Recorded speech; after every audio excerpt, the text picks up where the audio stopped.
Myra Castillo. And I'm Xochitl Gonzalez, and this is Besties in Business B2B TV. And today we're here with Pooja Badlani and Sarika Doshi of Rank & Style. If you've ever been looking for the perfect pair of high-waisted jeans, or the best stack heel out on the market, or a bucket tote for under $300, Rank & Style is about to change your life if you aren't already a user. And I'm like actually kind of obsessed, because until we met, I hadn't been on your site, and now like I go on every single day and obsessively plan how I'm going to spend money. Mission accomplished. But you know, we're really excited to talk about fashion, style, tech, and kind of how you even came up with this site, and exactly what the site sort of does. Sure. Yeah. So if you tell us a little bit about how the two of you met and what gave you the idea. And Sure. So Sarika and I actually went to college together. We were in a Hindi class, and then sort of lost touch and then reconnected. And Sarika actually had wanted me to start a business with her, and tried like a bunch of different ideas, like a chutney company and like a gym t-shirt company. And I was sort of like, okay, I'll help you. I was trying hard. But this was the one that we were actually both really excited about, and it was Sarika's idea. We were together the night, so I'll let her explain how it came about. And exactly what the site does, because it's really unusual. It's not an editorial site. Really. Yeah. So what we do is Rank & Style uses aggregated large bodies of data, influential data that consumers are already consulting, but we do all of that homework for you by bringing that data together, analyzing it methodically and obsessively, and using it to create top 10 lists of the best, most in-demand, trending, buzzing products and brands across every category: fashion, beauty, lifestyle, accessories, and beyond. The goal is to rank the world. We say long-term. Right now we're just in sort of fashion, beauty, and shoes, but that's kind of what we do. And where the idea came from was Pooja actually was staying with me, and our third co-founder, Sonal. They were all staying with me during one of the hurricanes in New York. Pooja lives in an evacuation zone, and so came over and stayed with me for a couple days. A couple weeks after the hurricane, I was scheduled to go away on vacation to a warm destination, and thought I wanted to, it was a good time while everybody was staying with me and we were kind of stuck indoors, to start my packing list, and thought about making the switch to natural sunscreens. I'd heard a lot about sort of the chemicals in sunscreens, and I thought this was definitely something I needed, and so I Googled best natural sunscreens. I later learned that the word Best X is the most common sort of search term for female consumers. Best high-waisted jeans, best bras, etc. So I was searching for best natural sunscreens, and the internet literally just sort of vomited back at me. And I thought, this is wonderful. There's so many people with really valuable opinions, high-quality opinions about sunscreen. People with very strong opinions. Strong opinions. I wouldn't think it, right? It brings out a lot of very strong opinions, strong voices, and I thought, this is awesome, but it would be, it's incredibly overwhelming and time-consuming to wade through all of these opinions on my own, and yet I know they'd all be actually really valuable for me to go through to arrive at my decision. And I just thought there had to be a better way, and that better way sort of reminded me of when you're searching for something like a camera or a car or a vacuum cleaner. There's very concise, easy to sort of navigate data and information out there in the form of consumer reports, J.D. Power and Associates for cars, and I just thought it was really crazy that women didn't have the same sort of platform, because as a world we buy a lot more sunscreen, lipsticks, jeans than we do cars and cameras. You know, in some ways the advent of things like social media and all of the access to information we have makes us all the more discerning as consumers. We feel, and I say this in the most positive way, women have never been more entitled around having the best, because there's so much information. We hold our brands to a high standard in terms of quality, and we want to make sure we know what's the best seller. We want to know what the editors are approving. We want to know what the bloggers are suggesting, and we're here to sort of bring all of those voices together using technology to then sort of do the math and say, these are the patterns we observed, and these are truly the best amongst a very crowded, overwhelming amount of choice. So what voices are you taking into? So the algorithm kind of weighs in a bunch of different sources, and before we started, we said, like, okay, what are our users going to care about? And, you know, when you guys are shopping, you're probably asking your friends also, like, you know, I want to buy a pair of high-waisted jeans. Which ones did you like? You know, that type of thing. So we really realized through a lot of focus groups and conversations that user reviews and what your peers think are actually really valuable. And so that weighs in from different sites, the different user reviews, star ratings, things like that. It's also bestseller lists, kind of what's trending and buzzing on social media and blogs, what bloggers are talking about, as well as any magazine like an Elle or a Lore, all of those, what the editors are saying about what their favorites are getting pulled in, because if you've been reading Elle your whole life, like, you actually follow that editor, you care about their voice, so those actually also feature in our algorithm as well. I want to talk a little bit about your backgrounds prior to starting this, because you weren't in tech or necessarily directly fashion. So I was an attorney for a quick minute, for a couple years over in London, and I did sort of cross-border capital markets M&A work, and while it was good in that it taught me a lot about how the world worked, I'm far too extroverted and creative for that work. So I'd always had sort of a promise to myself, 3 years and you'd leave no matter what, just because I didn't want to get too used to the money and the lifestyle and all of that. So sort of kept that promise to myself, and I knew I always wanted to sort of start a business and had entrepreneurial aspirations that dated back a long time. But I also quickly realized that it's so helpful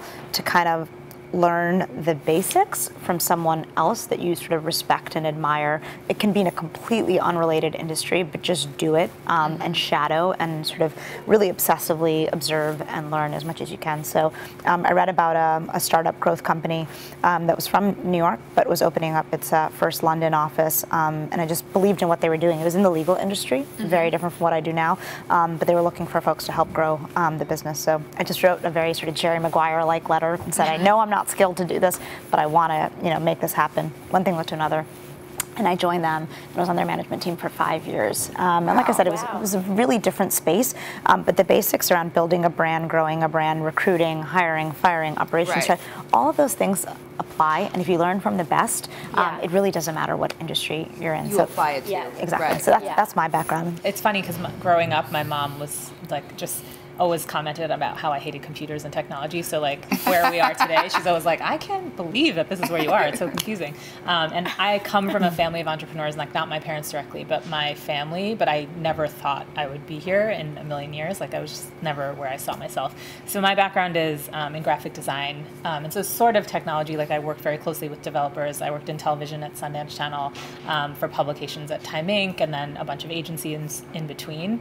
And this just sort of came to me at the right time. I was freelancing, and Sarika kind of approached me about this, and I was just like looking for a new challenge. So I was looking for a new challenge and something that really like excited me every day. And even though I didn't really have a fashion or beauty background, I did feel like it was a tech challenge. And so for me, what's exciting about it was really just figuring out how to solve this problem that I myself face. And I'm really just not a confident shopper. And I would always ask my friends, how do I find this? So the idea that we could actually create something that sort of did this for you was just really exciting to me. What has been the process? Like what has been hard about that? What hasn't been hard? Yeah, I mean, I think, so because I was freelancing, I was meeting a lot of developers at the same time. Okay. And so we got really lucky by meeting a developer through one of my connections that has been working with us from the very beginning, and he's just incredibly great human, but also so smart and one of the smartest people I've ever worked with. So just having him on our side from the very beginning, even when we were kind of testing out our prototype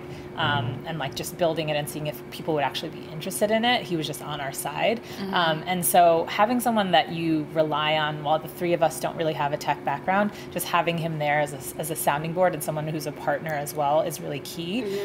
But that being said, we still, a lot of times when we're meeting people and they're like, you don't have a technical co-founder, what does that mean? And that's definitely something that we get a lot, but it doesn't really kind of hold us back. I think it's like we've learned a lot. We're working with the product because behind the technology is actually an idea, right? It's an idea that this is how we actually want it to work, and how can we replicate that process? And we did do it very like sort of manually in the beginning to see if we could actually build this. And so, just working with him and working with people that actually know what they're doing from a tech background, but they couldn't do it without us either, because they don't know how that audience works. Right. So it takes, both sides. Well, and I also, and this isn't sort of a very specific piece of advice, but I also think hard work makes up for most gaps in skill sets. It matters so much more than technical knowledge. I wish in some ways it were so easy to say if you just knew tech that the rest would just kind of flow from there, but most of it's just blood, sweat, and tears. And then the other thing I think is we really committed ourselves, since we're not from this space, to developing deep, powerful, helpful networks in this space. And so what that meant was, for a good year before we launched, my whole social life, at the risk of sounding kind of sad, was about going to meetups in fashion, in media, in tech, just to sort of immerse myself in that world, get to know people, but also sort of develop a certain fluency in that language that was really foreign to me. And you just have to be willing to sort of take that time to do it. But to me, that's been the most powerful education, are just meeting people in this space. And I've been so humbled and so grateful for how helpful people have been. I would say New York in particular, as a startup scene and tech scene, is incredibly supportive, not competitive, very collegial, and to me, they've taught me everything I know about my new industry. Yeah, it's interesting because I think one thing that I always tell younger women that I mentor is to go and socialize out of your comfort zone, because that's like how you really can expand your own horizons. For better or for worse, you have to adopt a yes to life attitude. You just have to say yes to everything. And it means life can feel like you're going on like 10 bad dates and like lots of junior high dances every day. But stepping outside your comfort zone is where like things happen. And did you do like informational interviews with people, like just to kind of, and I think that that's always helpful also for people to hear how you go about asking for those, right? Like, I think we have like no shame anymore. We ask. We've decided that. I'm like, even my friends, they're like, do you mind emailing this person? I'm like, I have no shame. Like, I think it's become like, incredibly resourceful. It's like you never know unless you ask. And most people, especially the people that we've encountered, no one has been like, no, absolutely, I'm not going to meet you or take 5 minutes out of my day to have a conversation with you. Everyone's so willing to help, and that's why we are here. And so for informational interviews in like for our focus groups, anytime we had a question about our business. So much coffee, so much coffee. Just like, I think you're like walking around New York. I mean, as much as emailing and stuff helps, there's nothing like nothing like a face-to-face. People are invested in you then. And they do, and they hear, sort of the passion that you have for the project, and there's no way to convey that over email. I think especially with tech stuff, when you're not the developer, did you friends and family the builds? Were you able to do it yourselves? Like, how did that kind of go? Because people again get overwhelmed by like, where do you start? Where do you start? We were self-funded to actually build the beta test. And then once we had that, and we had the kind of proof of concept, and were able to sort of show these investors, because we did actually go out early on with just a deck, and everyone was like, you have to have a product, you have to have a product. And so we built the MVP, and then we got it just changes the conversation if you can say you put your money where your mouth is. And we had that feedback from users that were actually really excited, so that sort of helped us to get a friends and family round. And so we closed that in October of 2013, and we're now in the midst of trying to close our seed round. Tell us a little bit about, a partnership, or how that works, or what each of you does, and go ahead. Clearly, we often think the same thing. I mean, I think the benefit of 3 is that, I think with 2, sometimes you both have 2 different ideas, and then it's not easy for decision making. So I think with 3, what's great is like it's like 2 people agree one way, then like it's done. So we're really, really good at decision making. I think that's like one of our key positives. And then I think also the 3 of us come from very different backgrounds, and we each kind of take care of a different part of the business. In the beginning, there was like a lot of overlap, but then it's sort of now it's like Sonal, who isn't here, kind of does legal and our affiliate relationships and anything to do with revenue, which I really am terrified by and don't understand it. And so I'm so thankful to have her kind of doing that stuff. And then Sarika's really good at like the pitching and sales and doing all that stuff, which I'm also not that great at. And then I deal with more of our tech team and the design and the actual brand. And so we have very different things that we take care of, which makes it just so easy to kind of rely on each other. Whereas I'm so like in awe of people that are doing it on their own, because I'm just like, I don't know how you do all of this. I think that all the time. Where do you see it in 5 years? Like, oh gosh, that's a long ways from now, especially in tech startup years. But I would say, our goal is to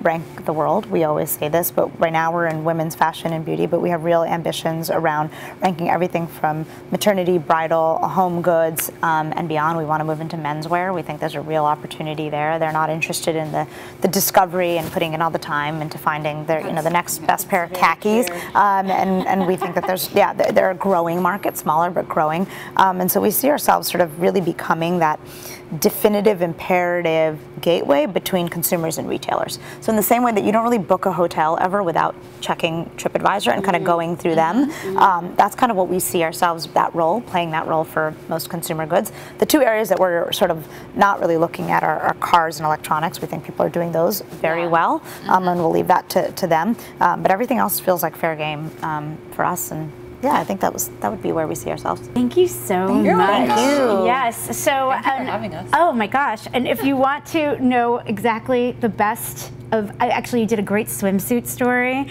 this week. Anyway, if you want to know exactly where to buy the best of anything that you can think of, fashion and beauty, it's rankinstyle.com, and your social is @rankinstyle. Yes, and you can check out this video and all the other videos at bestiesinbusiness.com and on social media at bestiesinbiz.